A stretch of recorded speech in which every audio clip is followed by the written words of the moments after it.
आज आपके सामने कुछ ऐसी जनरल बातें रखना चाहता हूँ कि लोग इन्वेस्टमेंट कैसे करते हैं। उसी तरह से आज अनएम्प्लॉयमेंट, मुझे नौकरी चाहिए। आज लोग इंजीनियरिंग करते हैं, कोई मेडिकल करता है, कोई बहुत बड़े बड़े डिप्लोमा करते हैं, लेकिन उसके बावजूद भी उनको जॉब नहीं मिलता है। उनका मनचाहा क्षेत्र उनको मिलता नहीं है और रोज़ भटकते रहते हैं ग्रेजुएशन को लेके। फिर तनहा होकर और बेरोज़गारी की मात अपने सर पर लेकर वो कुछ दिन के बाद कुछ भी जॉब पकड़ लेते हैं, चुन लेते हैं और उसे एक्सेप्ट करते हैं कि अभी मुझे इसके ज़रिए आगे बढ़ना है। और वहाँ पर भी बॉस की जो भी बातें हैं वो दिल पे लगाना पड़ता है, उसकी बातें सुनना पड़ता है, क्योंकि अनएम्प्लॉयमेंट एक बहुत बड़ा गुनाह है हमारे देश में। और अनएम्प्लॉयमेंट तो बहुत सालों से चलता आ रहा है और चलता रहेगा, क्योंकि इतनी बेरोज़गारी आई है। आज कोविड के सिचुएशन में हम लोग गुज़र चुके हैं। कोविड को हम अभी तक कोविड निकला नहीं हमारे ज़िंदगी से, लेकिन है थोड़ा बहुत चल रहा है, ज़िंदगी चल रही है, ऐसा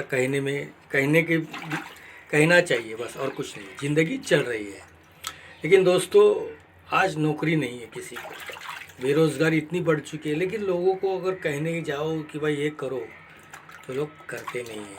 उसके पीछे बहाने ढूंढते हैं। अरे बेरोज़गारी है पता है, लेकिन ऐसे बहुत से सोर्स है, वहाँ से हम अच्छा इनकम कर सकते हैं, हम अपनी आमदनी बढ़ा सकते हैं। जैसे कि आज बैंक में रेट ऑफ इंटरेस्ट आज क्या है। सेविंग में आज कम से कम 3 से 3.5%, 3% सेविंग में है। एफडी में कम से कम 4 या 5 या 6% एफडी में आता है। फिर और क्या, रिकरिंग डिपॉजिट अकाउंट में भी 6% देती है बैंक रेट ऑफ इंटरेस्ट। अगर अपने पास पैसा हो तो हम लोग उससे भी कमा सकते हैं, लेकिन इतना नहीं कमा सकते हैं। मैंने ऐसा एक पढ़ा था, एक रिपोर्ट देखा था, उसमें ऐसा कहा गया है कि हम बैंक के करंट अकाउंट से अगर हम पैसा रखते हैं तो अच्छा खासा मुनाफा इंटरेस्ट में कमा सकते हैं। जैसे कि कुछ बैंक ऐसी है, मैं वो बैंक के नाम नहीं लेना चाहता हूँ इसमें। कुछ बैंक ऐसे है, अगर आपका करंट अकाउंट, मैं सेविंग अकाउंट की बात नहीं कर रहा हूँ, करंट अकाउंट है, तो आपके करंट अकाउंट में 50,000 तक का आपका अकाउंट में पैसा है, 50,000 आपके अकाउंट में है, तो 50,000 आपका ऑटोमेटिकली एफडी में कन्वर्ट होता है, पुल होता है उससे, तो उसका इंटरेस्ट रेट बढ़ जाता है। जैसे सेविंग से जो इंटरेस्ट मिलता था, जो करंट से जो इंटरेस्ट मिलता था, सिंपल सेविंग में जो इंटरेस्ट मिलता था, उससे ज़्यादा इंटरेस्ट वो 50,000 उसके अकाउंट में है, तो 50,000 में डायरेक्ट वो पुल हो जाता था, जैसे कि ऑटो पुल बोलते हैं, वो एफडी में कन्वर्ट होता है। जो वो एफडी अगर तोड़वाते हैं, वो बैंक से तोड़वाते हैं, तो बैंक उस एफडी से कोई भी चार्ज नहीं लेती है।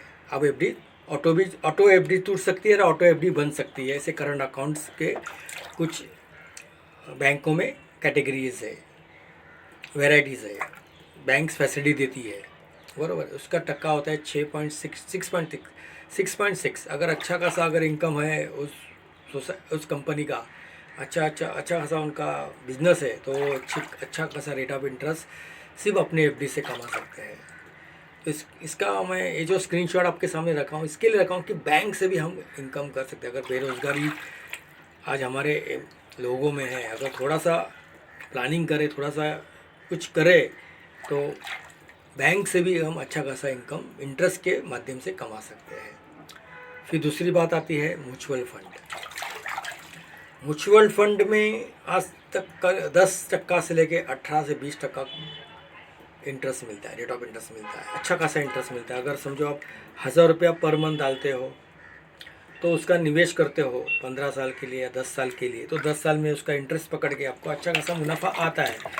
आज म्यूचुअल फंड भी अच्छा खासा इंटरेस्ट देती है, क्योंकि समझो किसी को शेयर्स मार्केट के बारे में नॉलेज नहीं है, तो बंदा सीधा म्यूचुअल फंड अपना ओपन करे, 1,000 रुपये से से लेके 10,000 तक, 10,000 से लेके 1 लाख तक, जैसे उसकी इनकम है, जैसा उसका म्यूचुअल प्लानिंग है, उसी तरह से वो म्यूचुअल फंड ओपन कर सकता है। लेकिन इसमें रिस्क होता है, रिस्क है, लेकिन आज तक कहा गया है कि म्यूचुअल फंड में अच्छा खासा इनकम बना सकते हैं। इसमें भी आप इनकम कर सकते हैं म्यूचुअल फंड में रख के 1,000 रुपया, 10,000 रुपया, जैसा आपका इनकम रहेगा, जैसा आपकी आमदनी रहेगी, जैसा आपका इनकम आता रहेगा, सोर्स इनकम जैसा कैसा है, आपका खर्चा कितना है, उसको उस खर्च के ऊपर आप कितना पैसा जमा कर सकते हो, कितना पैसा निवेश कर सकते हो। तो म्यूचुअल फंड में भी अच्छा खासा 10 से 18% कमीशन, 20% कमीशन मिलता है।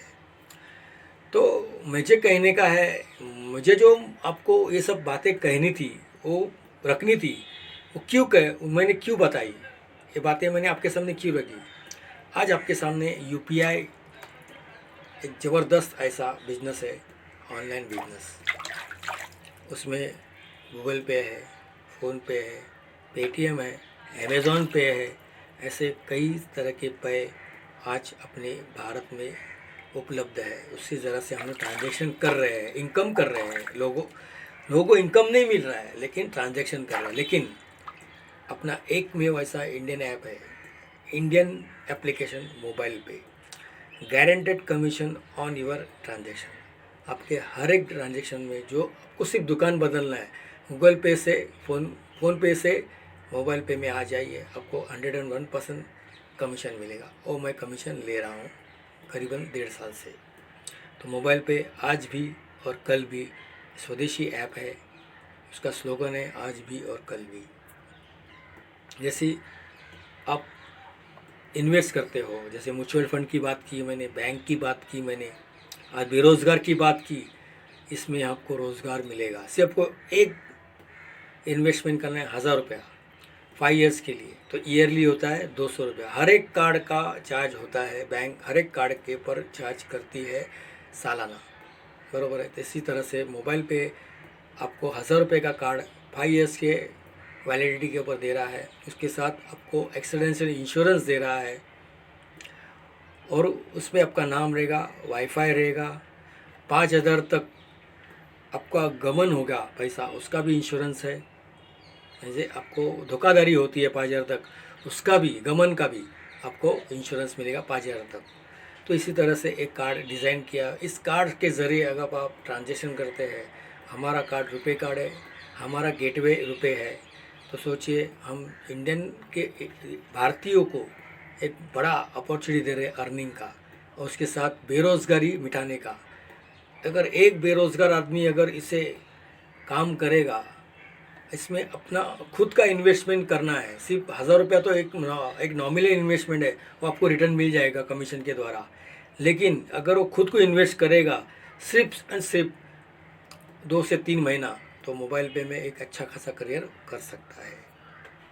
मोबाइल पे क्या है, मोबाइल पे आज भी और कल भी ई कॉमर्स। आज ई कॉमर्स का बिजनेस इतना बढ़ रहा है। एक रिपोर्ट आया था 100 अरब अपने जो आईटी मिनिस्टर है, जो रेलवे मिनिस्टर है, मिस्टर अश्विनी वैष्णव, उन्होंने एक रिपोर्ट बनाया था। 100 अरब का ट्रांजैक्शन हुआ लास्ट मंथ, जैसे कि नवंबर 2021 की बात कर रहा हूँ मैं। तो उस समय 100 अरब का बिजनेस हुआ। उस 100 अरब के बिजनेस में सबसे ज़्यादा नंबर 1 थे गूगल पे, फ़ोन पे, पेटीएम, अमेज़ॉन पे। इस सारे के सारे फॉरेन इन्वेस्टर अपने साथ काम कर रहे, भारतीय लोग इसके ऊपर बहुत अच्छा विश्वास करके वो विश्वास दर्शा रहे हैं ट्रांजैक्शन के रूप से। उसको बोलते हैं ई कॉमर्स। एफिलिएट मार्केटिंग क्या है, जैसे कि हमारा पोर्टल में से अगर आप अमेज़ॉन में जाते हो, फ्लिपकार्ट में जाते हो, मंत्रा में जाते हो, एडिडास में जाते हो, तो वहाँ से कुछ भी खरीदे करते हो तो आपको कमीशन मिलेगा। उसको बोलते हैं एफिलिएट मार्केटिंग, रेफरल मार्केटिंग है। आपको हमारा कंसेप्ट अच्छा लगा, मोबाइल पे का कंसेप्ट अच्छा लगा, आप रेफ़र करोगे। रेफ़र तो हम सालों से करते आ रहे हैं। एक अगर अच्छी चीज़ खा लेती है तो हमारे दोस्तों को हम लोग बोलते हैं यार, शेयर करते हैं, अरे उधर जाके खा लेना, बहुत बढ़िया है, सस्ता है और अच्छा मिलेगा और क्वांटिटी भी है। तो इसका रेफ़र होता है। आप पिक्चर देखते हैं, आपको अच्छा लगे, आपने रेफ़र किया, लेकिन उससे आपको कुछ मिला नहीं मिला, एक खुशी मिली, एक आनंद मिला। लेकिन हमारे मोबाइल पे को रेफ़र करने से आपको आमदनी आएगी, 100% आएगी, 101% ये रेगुलर आएगी। ये पैसिव इनकम है। आप सोते भी रहोगे तो भी आपके अकाउंट में पैसा आता रहेगा। ऐसा ज़बरदस्त इनकम देने वाला एक ही है इंडिया में, वो है मोबाइल पे, मोबाइल पे, मोबाइल पे। आज बेरोज़गारी अगर मिटानी है इंडिया की, तो आपको मोबाइल पे ज्वाइन करना पड़ेगा। ज्वाइन कीजिए और बेरोज़गारों को यहाँ पर ज्वाइन करवाइए और उनकी रोज़ी बनाइए। ये बहुत पुण्य का काम हम लोग कर रहे हैं और करते आएंगे। तो एक unique combinations, chance to earn, एक अच्छा कॉम्बिनेशन है, ब्लेंड है, तीन तीन माध्यम का ब्लेंड है, ई कॉमर्स, एफएडिक और रेफरल। तो आइए और जुड़िए मोबाइल पे से। Thank you very much.